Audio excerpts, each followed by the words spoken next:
Over the past 15 years, Eric Kabera and Kwetu Film Institute has been hosting a special commemoration screening to observe Rwanda's annual week of remembrance of the 1994 genocide against the Tutsi.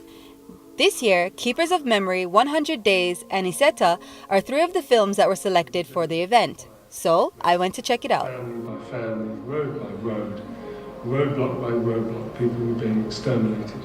Here it's an event that we organize at the Kwetu Film Institute in partnership with Hotel de Milko in Kapensky, and we do these things for free. But what we want to do is actually to raise awareness, to raise literally the interest from the young people in Rwanda and outside of Rwanda, and most importantly, the people who are not aware literally of the magnitude of the pain that the survivors went through. And we do it as part of our responsibility of the people who live on this,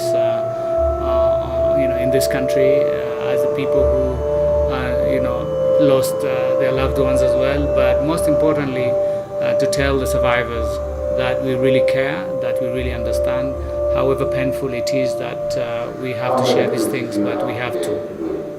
One of the main concerns about many in the film and media industry is that too often Rwandan stories are told for her rather than by her. And Eric has something to say about that. I think it's very, very important to have the Rwandan themselves, or the young men and women whose story is so dear to them, to actually start observing and telling their stories. Because what it is in most cases, all the films that have been made for the last 10 or 15 years, most of them have been done by foreign journalists or by foreign producers or by foreign companies.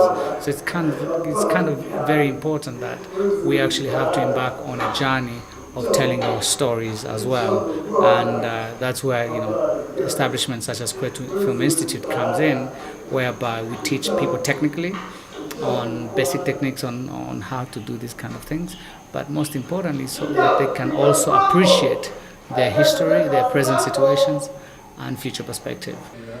Tonight, the focus is on looking back, and I just had to see what at least one of the viewers had to say about this intense experience. Many feelings, right? From serious pain and anger and sadness. That is really, it's very strong. Every year I'm really sad during this particular period. I was watching a film before and this person said you can't experience this, and when you experience this you become a lesser person. And I think it's true. I think I become a lesser person. But on the other hand, it also reminds me of my role here and what I'm supposed to do, and that I'm not here, can't take anything for granted. When we tell our own stories, we tell them with the appropriate respect. It's us sharing our experience, first of all with ourselves, to help us heal, but eventually with other people, but it starts with us. People being inspired by the work, and this Film Institute and others like it turning out new filmmakers all the time, more and more accurate accounts of the Rwandan experience are sure to come. Makeda Mahadio, Rise and Shine Rwanda.